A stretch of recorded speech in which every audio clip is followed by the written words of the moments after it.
दादा चूहड़मल फूहड़मल दूध की दुकान में गए। बोले भाई कैसे लीटर दूध? दुकानदार बोला दादा 3 रुपया फीका, 4 रुपया मीठा। दादा बोले क्या 4 रुपया मीठा? दुकानदार बोला दादा शक्कर देख रहे हो 16 रुपए किलो। दादा बोले अच्छा भाई 1 पाव मीठा दूध दे दो। दुकानदार ने दूध दिया। दादा पीने के बाद बोले इसमें तो शक्कर थी ही नहीं। अब पी गए तो अब तो कोई प्रमाण बचा नहीं। धार्मिक आदमी का अपना गणित है। अब मुझे शक्कर दो, शक्कर ऊपर से खा लूंगा। दुकानदार चौंका लेकिन अब करे भी क्या। और भीड़ इकट्ठी हो गई और लोगों ने कहा कि साईं झूठ थोड़ी बोलेंगे। अरे बड़े धार्मिक गुरु, क्या छोटी सी शक्कर के पीछे झूठ बोलेंगे? दे शक्कर। भीड़ भाड़ और बाजार का मामला अपनी बेइज्जती न करवाने के लिए बेचारे ने शक्कर दी। दादा ने शक्कर खाई और शक्कर खा के लुढ़कने लगे, कुलाटी खाने लगे, तरह तरह के आसनादी करने लगे। भीड़ और इकट्ठी हो गई। खासा सर्कस दादा ने खड़ा कर दिया। धार्मिक आदमी जो न करे थोड़ा। दुकानदार बहुत घबराया। बोला कि साईं अब क्या हुआ, अब क्या चाहिए बाबा बोलो। दादा कुछ बोले ही नहीं, वो तो कुलाटे पे कुलाटे खाते जा रहे। दुकानदार ने सोचा कि शायद मेरे दूध में कुछ गड़बड़ी। उसने सारा दूध फेंकवा दिया। और भी जो दुकानदार उसका दूध बेचते थे उन्होंने भी सारा दूध फेंक दिया। जब सब दूध फेंक चुके तो दादा उठकर बोले मेरे पैसे वापस कर, किसी की जान लेगा, अभी पुलिस में जाके रिपोर्ट करता हूं। तो उसने घबराहट में उनके पैसे भी दे दिए और फिर बोला कि साईं अब ये तो बताओ कि आपको आखिर हो क्या गया था, क्योंकि जिंदगी मुझे दूध बेचते हो गई। मेरे बाप दादे दूध बेचते थे, उनके बाप दादे भी दूध बेचते थे, लेकिन दूध ने कभी ऐसा कार्य करके नहीं दिखाया। हुआ क्या? शीर्षासन और तरह तरह के आसन इत्यादि जितने भी योगासन जानते थे दादा ने सब करके दिखा दी। कुछ और अपने भी जोड़ दिए। उसने कहा कि दूध में कोई खराबी रही होगी, मानता हूं। शक्कर में कोई खराबी रही होगी, मानता हूं, मगर ऐसी खराबी न सुनी कभी, न कभी देखी। अरे आदमी बीमार हो जाए, वमन हो जाए, मगर ये इस तरह की कुलाटियां और ये सर्कस। सच कहना साईं आपको क्या हो गया था? दादा हंसते बोले हुआ क्या था? अरे मैं तो दूध में शक्कर मिला रहा।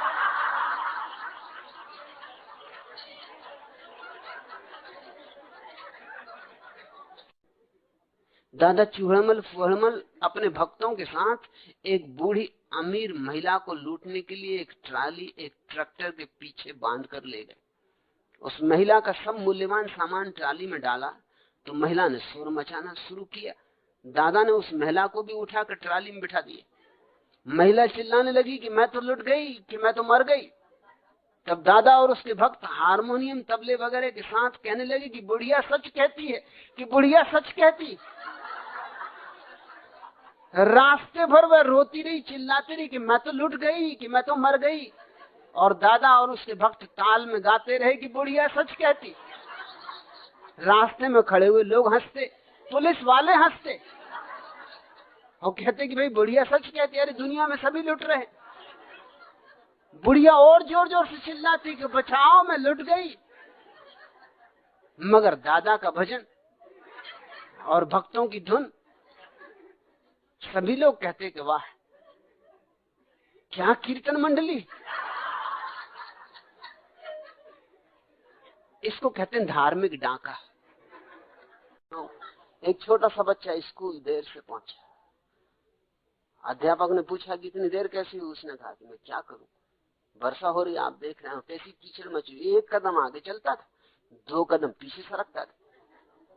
शिक्षक भी था तो होशियार, गणितज्ञ था। उसने कहा अच्छा 1 कदम आगे चलते 2 कदम पीछे सरकते तो फिर पहुंचे कैसे? उसने कहा, लड़का भी होशियार था, उसने कहा कि फिर मैंने घर की तरफ चलना शुरू किया। मुल्ला नसरुद्दीन का बेटा उससे कह रहा था, पापा आपने मम्मी से शादी क्यों की? मुल्ला नसरुद्दीन ने उसे गौर से देखा और कहा, हरामजादे, तो तुझे भी आश्चर्य होने लगा?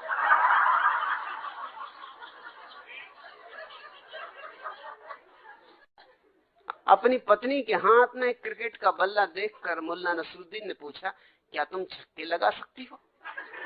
पत्नी ने कहा, मैं छक्के मक्के लगाना नहीं जानती, मैं छक्के छोड़ा सकती हूँ।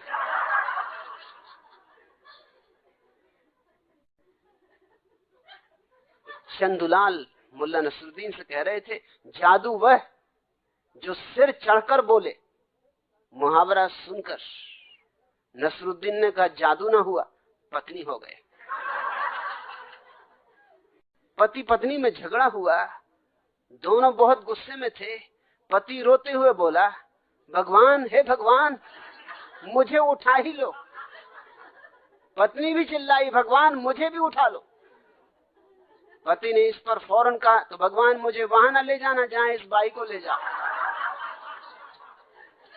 नहीं तो मरे और बेकार मरे। एक जीवन बीमा कंपनी का दफ्तर, बीमा कंपनी का ऑफिसर मुल्ला नसरुद्दीन से पूछ रहा है कि मुल्ला, आप अपने हाथ पैरों का बीमा कराना चाहते? कराइए, लेकिन यदि आपकी पत्नी आपके हाथ पैर तोड़ देगी तो हम इसे दुर्घटना नहीं समझेंगे। ये तो रोजमर्रा की बात है, ये कोई दुर्घटना नहीं। शादी की सालगिरह नजदीक थी। पत्नी ने पति से पूछा, इस बार हम शादी की सालगिरह किस तरह मनाएंगे? तुमने कुछ सोचा? मेरे विचार से इस बार वर्षगांठ के दिन 5 मिनट अगर मौन रखें तो कैसा रहे। पति ने अपनी योजना बताई। कहा मौन, 5 मिनट मौन हो जाए तो बहुत। दादा चूहड़मल फूहड़मल बीमार थे, डॉक्टर के यहां गए।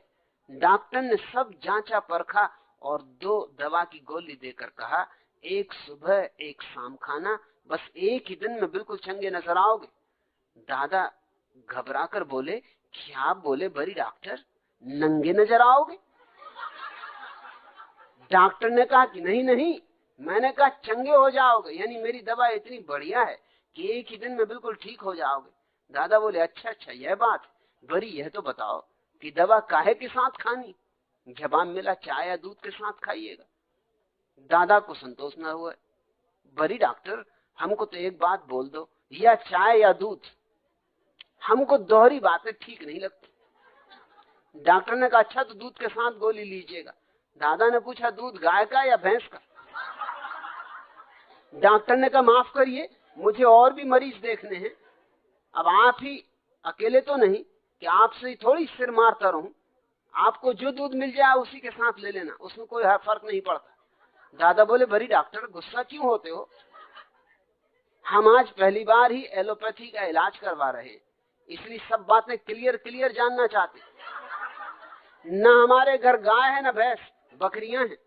यदि बकरी के दूध के साथ गोली खा लूं तो कोई नुकसान तो नहीं है ना? उत्तर मिला नहीं, मगर दादा की जिज्ञासा भी समाप्त न हुई। बड़ी एक बार और बताओ ना, दूध गर्म चाहिए या ठंडा? डॉक्टर ने पिंड छोड़ाने के लिहाज से कह दिया, कुनकुना। दादा बोले, ठीक, दूध गिलास में पीना कि कटोरी में? डॉक्टर को गुस्सा आ गया। साईं अब घर भी जाइए ना, आपको कुछ और काम नहीं है क्या? दादा बोले, काम क्यों नहीं है, पर जब हमने आपको पूरी फीस दी है तो बदले में हमें भी पूरी जानकारी तो दीजिए। बताइए कि दूध खड़े खड़े पीना है कि बैठकर पीना है? डॉक्टर ने अपना माथा ठोक लिया। साईं आप ये लीजिए अपनी फीस वापस। 10 का नोट पकड़ाते हुए उसने कहा, खुदा के वास्ते मेरा पीछे छोड़िए। दादा बोले, लेकिन भरी तुम तो नाराज होते हो, हम तो सीधा साधा आदमी है, कभी एलोपैथी का इलाज नहीं करवाया, इसलिए पूछता है कि दूध खुद अपने हाथ से पीना है या मेरे मुन्ने की अम्मा यदि पिला दे तो कोई नुकसान? डॉक्टर को भी हंसी आ गई। बोला, साईं तुम तो बड़ा जानदार आदमी है, जा अब अपने घर। और मुन्ने की अम्मा के हाथ से दूध पी। दादा ने कहा अच्छा तो जाता हूँ बड़ी डॉक्टर, मगर एक बात तो बताओ कि घर तक पैदल जाऊं या रिक्शे में बैठकर? डॉक्टर ने कहा रिक्शे में जाओ, इस बुखार में पैदल चलना ठीक नहीं। दादा डॉक्टर से राम राम बड़ी साईं कह के चल दिए। डॉक्टर ने संतोष की सांस ली, लेकिन आश्चर्य की बात तो तब घटी जब आधा घंटे बाद दादा लौट आए और बोले बड़ी डॉक्टर तुम कैसा इंसान है, हमको यह नहीं बताया कि कौन सी गोली सुबह खानी और कौन सी शाम को खानी। हमारा मुन्ने की अम्मा ने हमको बहुत डांटा। डॉक्टर ने संयम साध कर कहा यह सुबह खाइए और ये शाम को। दादा बोले तुम्हारी भूल के कारण हमको वापस आना पड़ा, भरी हमको फिर से घर जाने के लिए 10 रुपया रिक्शा का भाड़ा दो, वरना हम कैसे जाएंगे। डॉक्टर ने आधा मिनट गंभीरता से सोचा और चुपचाप 10 का नोट दादा के हाथ में थमा दिया। इसी में ज्यादा भलाई थी। दादा मुस्कुराते बाहर आए और वेटिंग रूम में बैठी अपनी बीबी को आंख मार कर बोले लोग कहते हैं कि जाको राखे साइया मार सके न कोई।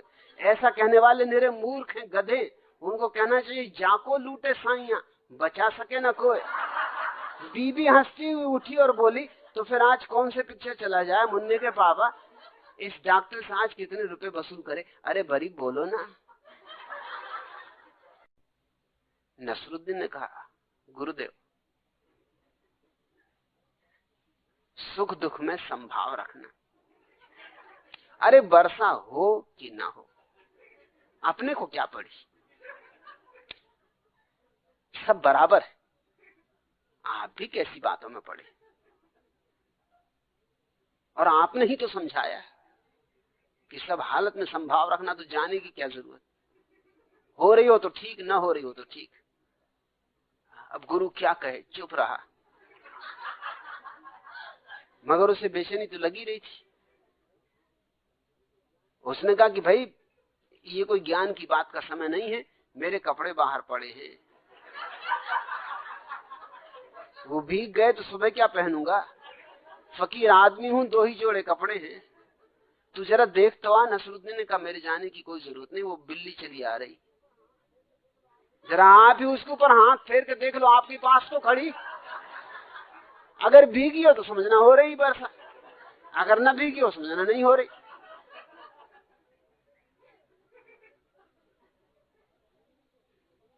गुरु क्या कहे।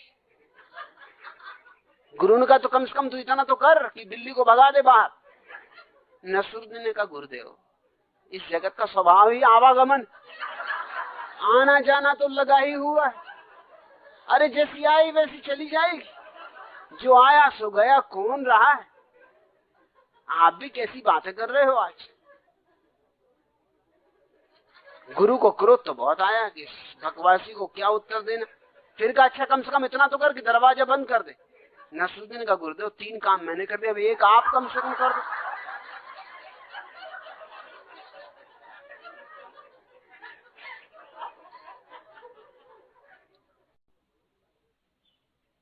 एक दिन जब मारी माँ दफ्तर से घर आई तो बापू बोलियो ए जी थाने दिखे कोई कोनी छोरी, थाने दिखे कोनी छोरो जवान हो रही है, कोई अच्छो सो घर देख के या को हाथ पीलो कर दो, काल ने कोई ऊंच नीच हो जाएगी तो खानदान की नाक ही कट जाएगी। बापू जब मारी माँ से मारे ब्याह की बात कर रही हो तो मैं किवाड़ के छेक में से सारी बात सुन रही हो सुनता ही मारो चेहरो शर्म से लाल हो रही हो पण कई छोरियां आवे और माँ ने रिजेक्ट करके चली जावे, पण एक दिन तन की सूखी मन की रूखी दहेज की भूखी एक छोरी माँ ने देखवाने आई। मैं सर पे पल्लियो आंखा नीची करके उनकी तरफ पान की तस्तरी बढ़ाई, पण वह छोरी थी खेल खिलाई, पान लेता वह मोरी आंगली दबाई। मैं दूसरा कमरा में बापू ने ले जाके सारी बात बताई थी तो बापू बोल रहे हो तेरी तो तबीयत यही घबराई थी, तेरी माँ भी हमारी आंगली यहीं दबाई।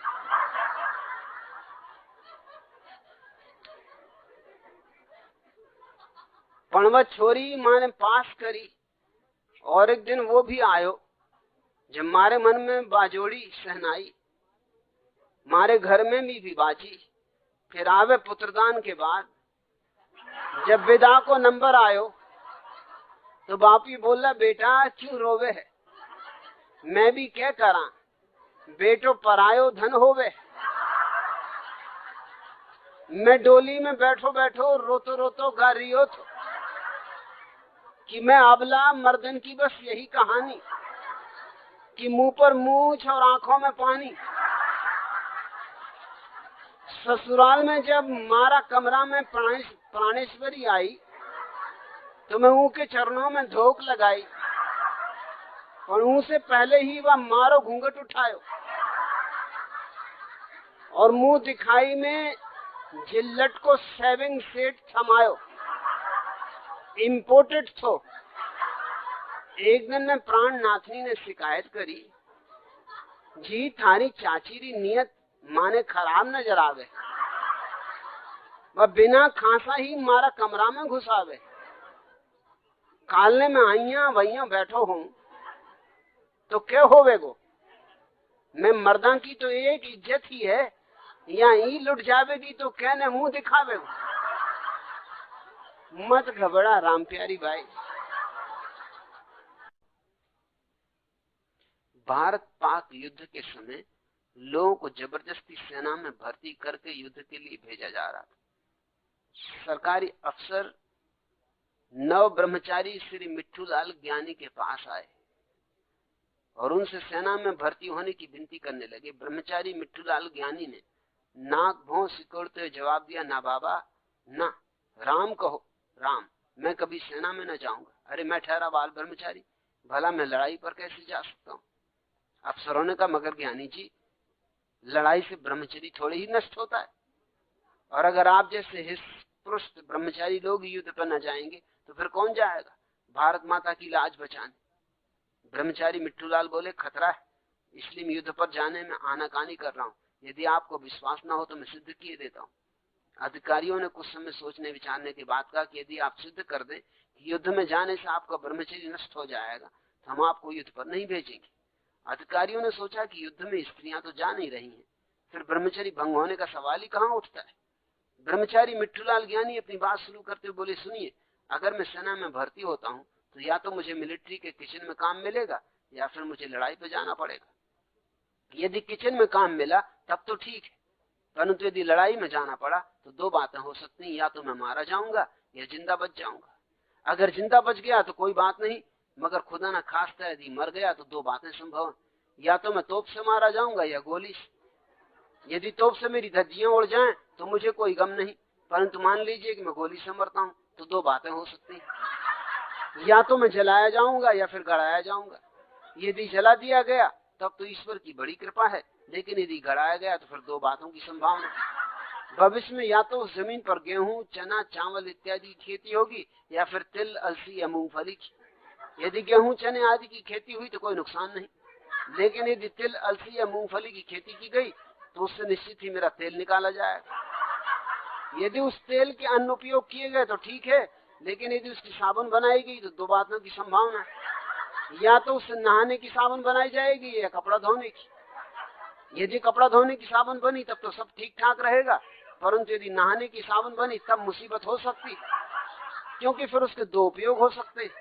हो सकता है कि पुरुष उस साबुन से नहाए, यदि पुरुष उससे नहाए तो मुझे कोई आपत्ति नहीं, परंतु यदि किसी सुंदर नवयौवना ने मुझसे रगड़ रगड़ कर नहाना शुरू कर दिया तब तो मुझ ब्रह्मचारी पे क्या गुजरेगी, जरा आप ही सोचिए। यह कहकर उन्होंने शर्म से अपना चेहरा अपने हाथों से छिपा लिया। अमेरिका में उन्होंने एक ऐसा कंप्यूटर निर्मित कर लिया है जिसमें मनुष्यों जैसे गुण है। एक अमेरिकी पर्यटक ने वार्तालाप के दौरान महामहिम मटकानाथ ब्रह्मचारी को बताया। मटकानाथ ने पूछा, बच्चों, उसमें ऐसी कौन सी खूबियां हैं जो आदमियों से मेल खाती? जवाब मिला, यदि कंप्यूटर से कोई गलती हो जाती है तो उसकी जिम्मेदारी वह दूसरे कंप्यूटर पर डाल देता। ब्रह्मचारी जी बोले, इसमें खूबी की भला कौन सी बात है बच्चा? अरे हमारे महान देश भारत के पवित्र वैज्ञानिकों ने एक ऐसा कंप्यूटर इजाद किया जो धार्मिक है, वह मात्र मानवीय नहीं वरन देवी गुणों से भरपूर है। उससे कैसा भी कठिन से कठिन, जटिल से जटिल सवाल पूछो, वो तत्क्षण उसका समाधान कर देता है। पर्यटक ने चकित होकर दांतों के नीचे अंगुली दबा का, कैसा भी सवाल? महामहिम बोले, हाँ हाँ, कैसा भी सवाल बच्चा, कैसा भी, भूगोल का हो कि चाहे राजनीति का, भौतिकी का हो चाहे भूत प्रेत का, रसायन का हो कि गणित का, पाक शास्त्र का हो अथवा चिकित्सा शास्त्र का। इतना ही नहीं, सवाल चाहे आज का हो चाहे भूतकाल का या भविष्य का, बस बटन दबाओ और हमारा धार्मिक कंप्यूटर तुरंत समस्या का हल बता देता है। अमेरिका ने इस अद्भुत मशीन को देखने की इच्छा जाहिर की। महामहिम मटकानाथ ब्रह्मचारी ने पास ही रखे टेप रिकॉर्डर को इशारा करके कहा, पूछो बच्चे, कोई भी सवाल पूछो, यह फौरन जवाब देगा। अमेरिकी ने कई प्रश्न किए पर बटन दबाने पर हर बार एक ही उत्तर मिला, वत्स, इस समस्या का समाधान तो स्पष्ट रूप से श्रीमद् भगवत गीता में दिया ही हुआ है। ओम शांति शांति शांति। प्रदर्शनी में रखे एक ऐसे कंप्यूटर की खबर सुनकर जो तीनों कालों की जानकारी रखता है, महापंडित डब्बू जी भी उसे देखने गए और परीक्षण के लिहाज से उन्होंने अपने स्वर्गीय पिता के संबंध में सवाल पूछा कि इस समय मेरे पिता किस स्थान में हैं और वे क्या कर रहे हैं। जवाब मिला, आपके पिता गंगा के तट पर ऋषिकेश में पद्मासन लगाए बैठे और अपने शिष्यों को ब्रह्मचर्य की दीक्षा देते हुए गायत्री मंत्र का जाप कर रहे। डब्बू जी ने प्रदर्शनी के मैनेजर से कहा, बिल्कुल गलत, मेरे पिता का स्वर्गवास तो आज से 8 वर्ष पूर्व हो चुका है। सरासर धोखाधड़ी हो रही, आपका कंप्यूटर त्रिकालज्ञ नहीं। मैनेजर बोला, नाराज मत होइए, सवाल को दूसरे ढंग से पूछ कर देखिए, हो सकता है आपको सही जवाब मिल जाए। डब्बू जी ने प्रश्न को दूसरे ढंग से इस तरह पूछा, मेरे माँ के पति इस समय कहाँ हैं और वे क्या कर रहे हैं? कंप्यूटर ने उत्तर दिया, आपके माँ की पति की मृत्यु को तो 8 साल हो चुके, वे तो स्वर्गवासी हो गए। प्रदर्शनी के मैनेजर ने मुस्कुरा कर कहा, कुछ समझने की कोशिश करिए। महोदय, सरासर धोखाधड़ी मैं क्यों करूंगा और मैं क्या करूंगा? वह तो पहले ही आपके पिता के साथ कोई कर चुका है। डब्बू जी क्रोध में आके गर्जे, बकवास बंद करो, मुझे उल्लू मत बनाओ। मैनेजर की जगह इस बार त्रिकालज्ञ कंप्यूटर ने जवाब दिया, जी हम भला क्यों आपको उल्लू बनाएंगे, वह काम तो ईश्वर ही पहले कर चुका है।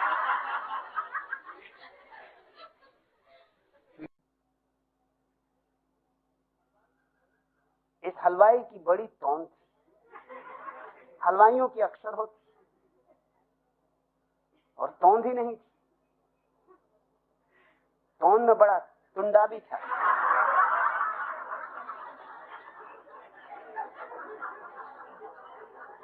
टुंडा हलवाई ही उनका नाम, बिल्कुल फुग्गा थी उनकी।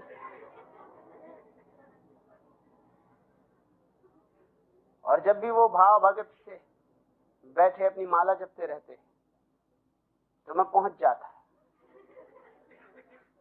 वो मुझे देख के डरते थे, एकदम इशारा करने लगते, क्या चाहिए? मैं उनको इशारा करता हूं, उनके पीछे ही उनकी अलमारी सजी रहती मिठाइयों की, कि फला चीज चाहिए। वो पीछे देखा उन्होंने और मैंने उनका टुंडा बजाया।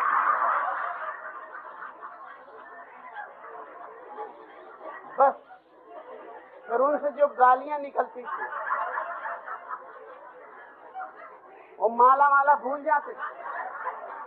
मैं उनको याद भी ले जाता कि टुंडा बाबा, माला का क्या हुआ, राम नाम क्या हुआ? वो कहते ऐसी की तैसी माला।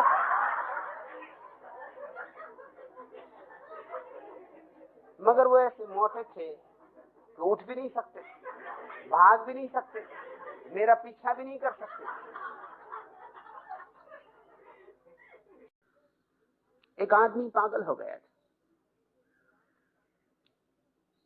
पागलपन भी उसका बड़ा अजीब था, बहुत बीमार था और चिकित्सकों ने कह दिया कि अब बचने की उम्मीद नहीं। परिवार के लोग इकट्ठे हो गए, मित्र परिजन पड़ोसी आ गए। इधर घड़ी की टक टक और उधर आदमी का डूबता जाना। चिकित्सकों ने तो समय भी बता दिया था, ठीक 6 बजे आदमी मर जाएगा, उसको भी पता था। वो भी घड़ी पर आंखें लगाया था, ठीक 6 बजे उसने आंखें बंद कर दी। मरा तो नहीं, मगर जीवन दर्शन, एक पक्की धारणा। थोड़ा सा सुबह भी हुआ, हिलडुल के भी देखा, थोड़ी बहुत आंख भी खोल के देखी होगी, घड़ी भी दिखाई पड़ती है, लोग भी दिखाई पड़ते हैं। लेकिन पत्नियों को तो आप जानते ही, पत्नी पास में बैठी, आंख बंद करो, अरे मर के और आंख खोल तो शर्म नहीं आती।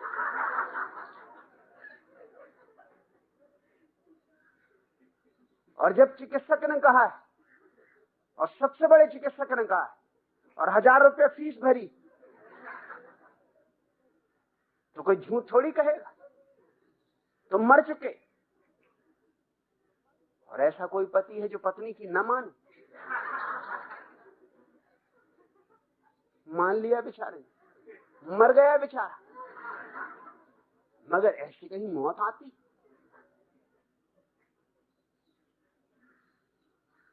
आंखें बंद किए पड़ा है,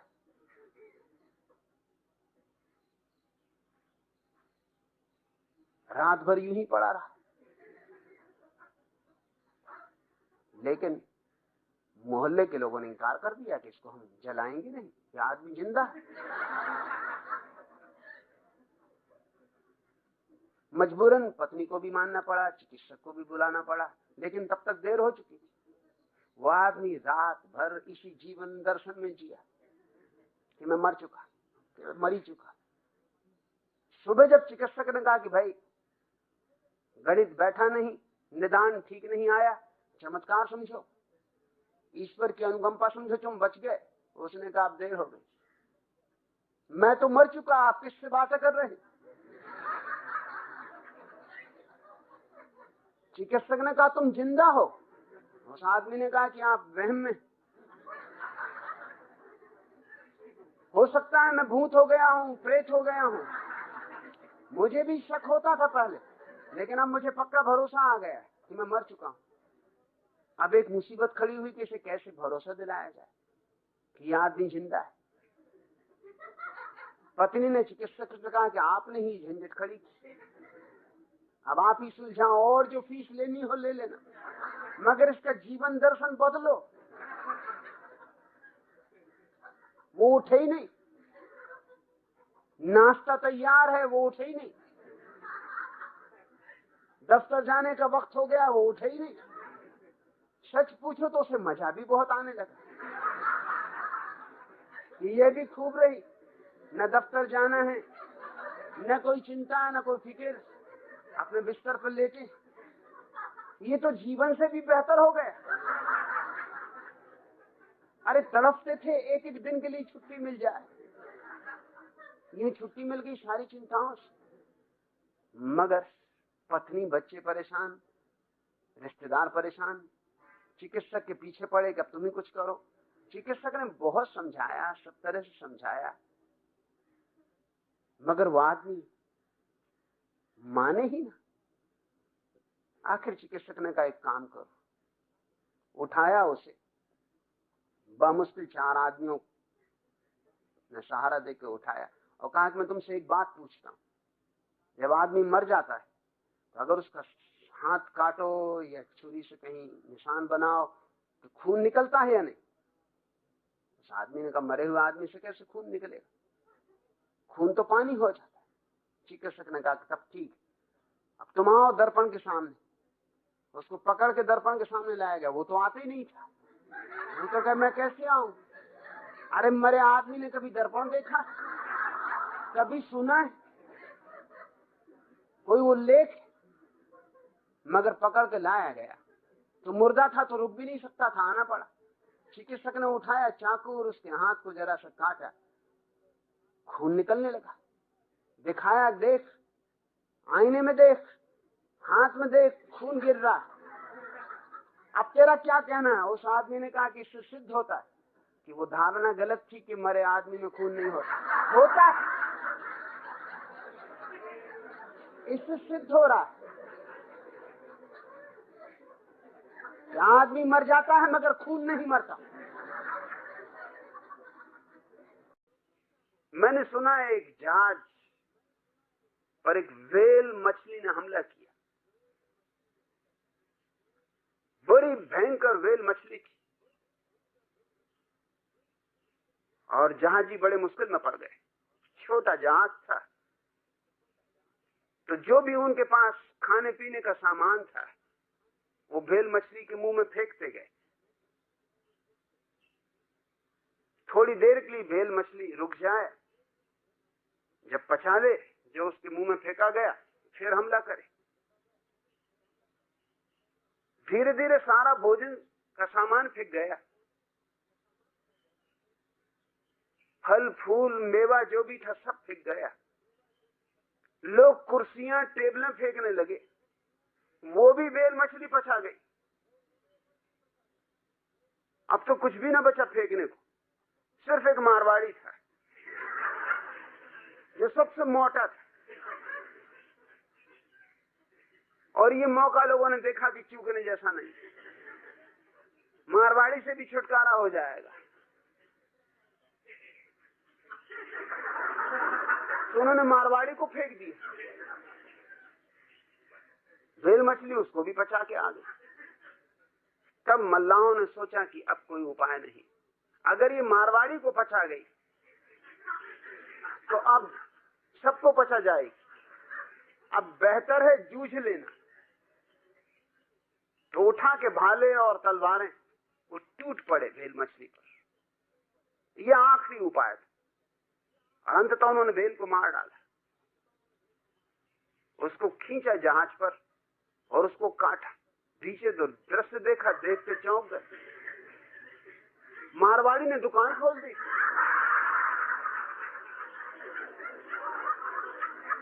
कुर्सी पे बैठा हुआ था, टेबल सामने रखी थी, संतरे मेवे काजू किशमिश बेच रहा था। पुराने लोग जो व्हेल मछली खा गए हो कभी वो बेचारे खरीद रहे थे।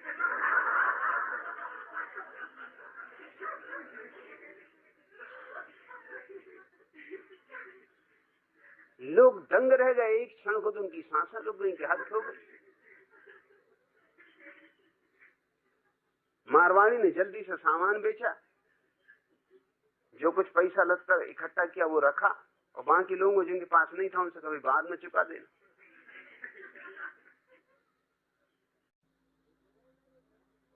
एक नए नए दर्जी को नौकरी रखा, और उसने एक इस तरह का सूट तैयार किया कि वो सूट बिके ही नहीं, था ही ऐसा बेहुदा। रंग भी उसने ऐसे चुने थे कि जो देखे उसको एकदम हटा दे कि हटाओ इसको, हमने इसको कौन पहनेगा। उसकी डिजाइन भी ऐसी थी कि जो पहने वही सर्कस का जोकर मालूम पड़े। मालिक ने कहा कि तुमने कीमती वस्त्र खराब किया है, 7 दिन का वक्त देता हूं, मैं छुट्टी पे जा रहा हूं, 7 दिन के भीतर ये जो तुम चीज बनाई है बिकनी ही चाहिए, अगर नहीं बिकी तो तुम्हारी नौकरी खत्म। 7 दिन बाद मालिक लौटा, देखा कि उसका सहयोगी कई जगह पट्टियां बंधी, लंगड़ा लंगड़ा के चल रहा है। पूछा कि क्या हुआ भाई? उसने कहा और तो सब ठीक है, वो जो मैंने ड्रेस बनाई थी बिक गई। मालिक ने कहा चलो वो तो ठीक हुआ बिकी, मगर तुम्हारी ये हालत कैसी हुई? उसने कहा कि अंधे आदमी को बेच, मगर उसके कुत्ते ने मेरी फजीयत कर दी।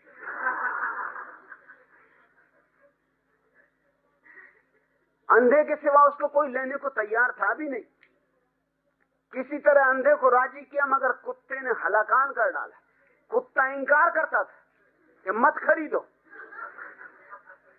अंधे को खींच के बाहर ले जाना चाहता था, और मेरे जीवन के लिए वही एक मौका था। मैं भी जूझ गया कुत्ते से।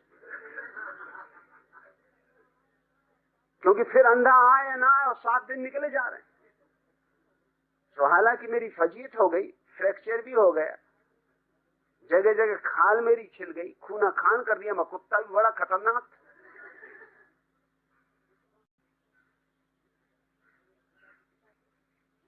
क्योंकि मेरे पिता के पिता थे, उनको बड़ा शौक था पैर दबाने,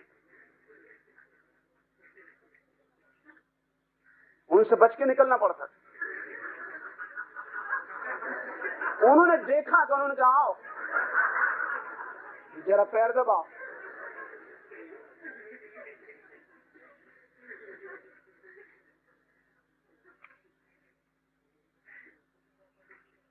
फिर मेरे पिता थे, उनको भी पैर दबाने का शौक था।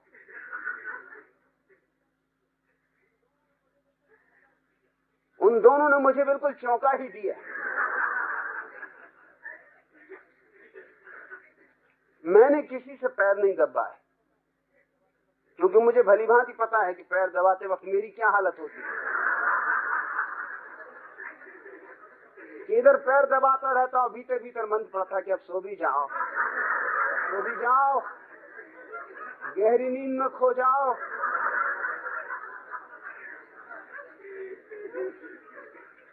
और जैसे ही मैंने खुर्राटा उनका सुना कि मैं भागा, क्योंकि फिर नींद खुल जाए, अरे कोई भरोसा।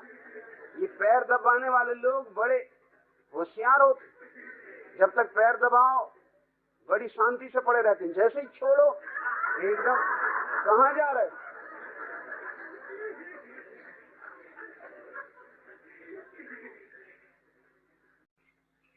मैंने भी एक बुढ़िया को रास्ता पार कराया, तब थोड़ा पादरी संकित हुआ कि दोनों को बुढ़िया मिल गई, मगर बुढ़िया भी कोई कम थोड़ी है, इतना बड़ा गांव होंगी, कोई बात नहीं। उसने कहा अच्छा किया, बहुत अच्छा किया, लाभ पाओगे। तीसरे ने हाथ उठाया, मैंने भी एक बुढ़िया को पार किया। पादरी बोला कि बुढ़िया पार की और तुम सबको बुढ़िया मिल गई। उस तीसरे ने कहा बाप से क्या छिपाना, बुढ़िया एक ही थी, हम तीनों ने पार किया। तो पादरी ने कहा कि 3 की क्या जरूरत थी। अरे उन्होंने कहा आपको पता नहीं, बुढ़िया बड़ी शैतान थी, इतनी मारपीट की उसने, क्योंकि वो उस तरफ जाना ही नहीं चाहती, मगर हमें तो करना ही था सेवा। पिट गए कुट गए मगर पार करवा के रहे। मगर वो दुष्ट बुढ़िया, हम उसको ले जाएं खींच के फिर भागे, चीख पुकार मचाए, शोरगुल चिल्लाए, पुलिस वालों को बुलाए। मगर जब तय कर लिया, एक संकल्प कर लिया, दृढ़ निश्चय, तो हम भी हटे नहीं। 2 ने हाथ पकड़े और तीसरे ने पीछे से कमर पकड़ी। बुढ़िया थी तो 100 साल की, मगर बड़ी मजबूत काठी थी। क्या ऊधम मचाया उसने और क्या भीड़ खड़ी कर दी, मगर हम भी उसको उस तरफ करके भाग खड़े हुए। और अब आपसे क्या छिपाना, हमारे भागते से वो वापस दूसरी तरफ चली गई, मगर हमने जो सेवा करनी थी वो करके दिखा दी। एक दिन उन्होंने मुझे पकड़ लिया कुएं के भीतर से, वो एक बांस ले आए और मुझे बांस से मारे। मैंने उनसे कहा साहब दास जी, भूल गए आप, ये सब संसार माया है। अब माया कुआ, माया जल, माया में।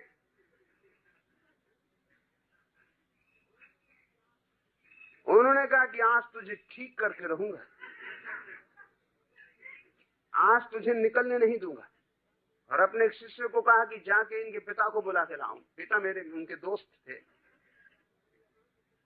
क्योंकि आज रंगे हाथ इसे पकड़ लिया, मेरा कुआ बर्बाद किए दे रहा। मैंने कहा आप बेच तो रहे हैं वो ठीक, मगर मुझे बहुत जोर से पेशाब लगी।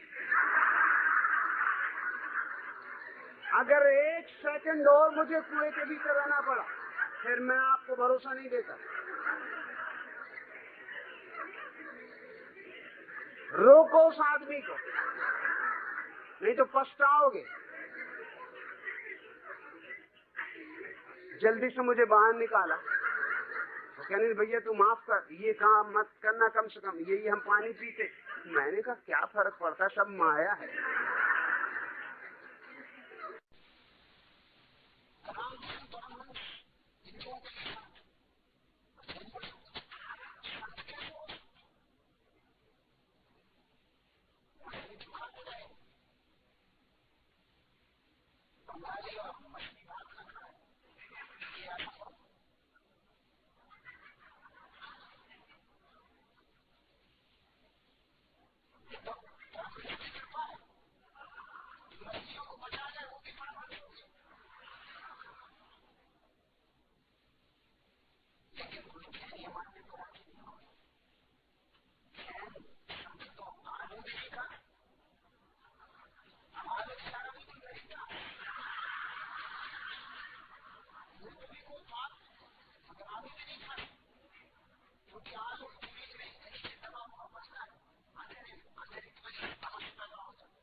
डॉक्टर मरीज की पत्नी से बोला, क्षमा करें, आपके पति तो मर चुके और अब कुछ भी किया नहीं जा सकता। तभी मरीज बोल उठा, लेकिन डॉक्टर साहब मैं तो जिंदा हूं। पत्नी बोली, लल्लू के पप्पा, 1000 बार कहा बीच बीच में ना बोला करो, तुम चुप रहो। क्या तुम डॉक्टर से भी ज्यादा जानते हो?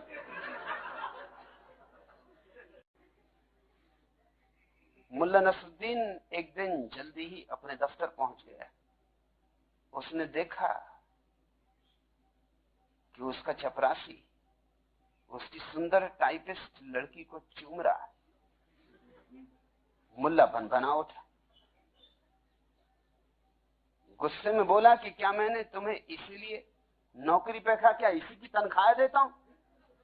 चपरासी बोला, नहीं मालिक, नहीं हुजूर, ये काम तो मैं निःशुल्क ही कर देता हूं।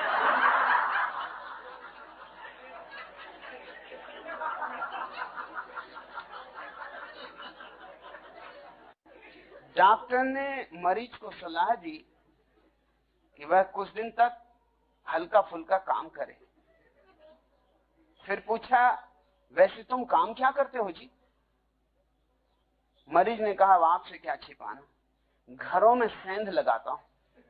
कोई बात नहीं, लेकिन डॉक्टर साहब कुछ दिन जेब काट कर ही काम चला लूंगा। हल्का फुल्का काम ही करेंगे, सेंध ना लगाएंगे, जेब काटेंगे। ऑस्कर वाइल्ड का नाटक पहली ही रात फेल हो गया। दूसरे दिन उसके मित्रों ने पूछा, कहो यार, कल तुम्हारा नाटक कैसा रहा? ऑस्कर वाइल्ड ने जवाब दिया, नाटक बेहद सफल रहा, लेकिन देखने वाले फेल हो गए।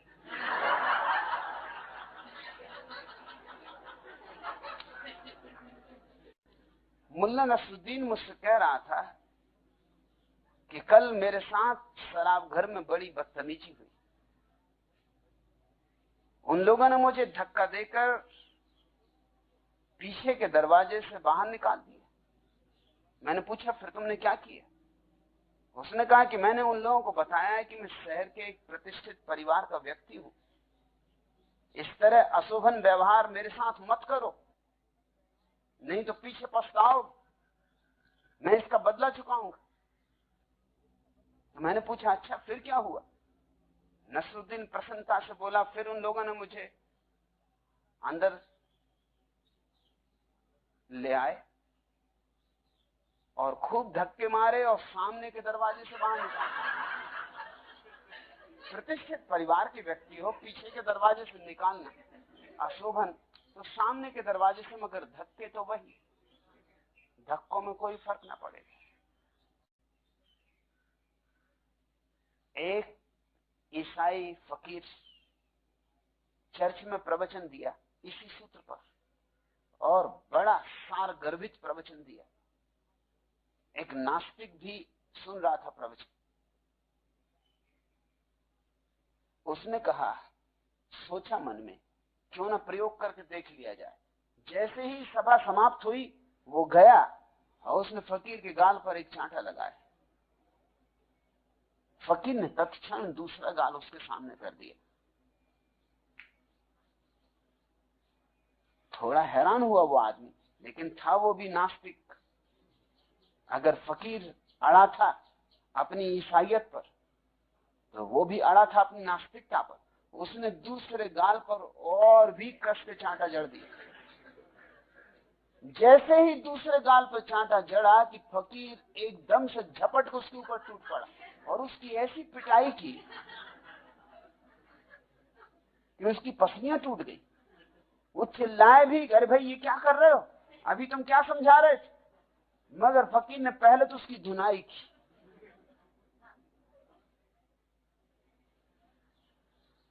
जब उसको बिल्कुल ही हड्डी पसली तोड़ डाला, तब भी वो आदमी बोला कि ये तो मुझे बताओ, तुमने अभी प्रवचन में क्या कहा? फकीर ने कहा, प्रवचन में जो कहा उसका अनुशासन मैंने पालन भी किया। जीसस ने कहा, जो तुम्हारे एक गाल पर चांटा मारे, दूसरा उसके सामने कर दें। तीसरे की तो कोई बात ही नहीं, तीसरा गाल है भी नहीं।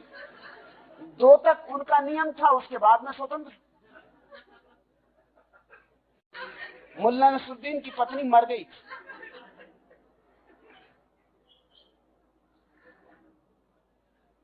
तो बड़ा क्रोधित, दुखी कम, क्रोधित ज्यादा। मैंने उससे पूछा कि पत्नी मर गई, दुखित होना समझ में आता, क्रोधित क्यों हो भाई? उसने कहा, क्रोधित इसलिए हूं कि ये सब मोहल्ले पड़ोस वाले सब लुच्चे, सब लफंगे। जब मेरी मां मरी तो सब बुढ़ियां आई और कहने लगी, बेटा चिंता ना करो, अरे हम तो हैं, हमको अपनी मां समझो। मेरी बहन मरी, सब हरामजादियां आई कि कोई चिंता ना करो भैया, अरे हम तो हैं, हम राखी बांधेंगे। और अब मेरी पत्नी मरी, कोई नहीं आ रहा। आज 3 दिन हो गए, एक औरत नहीं आती कि भैया चिंता ना करो, अरे हम तो हैं। क्रोध ना आए तो क्या आए?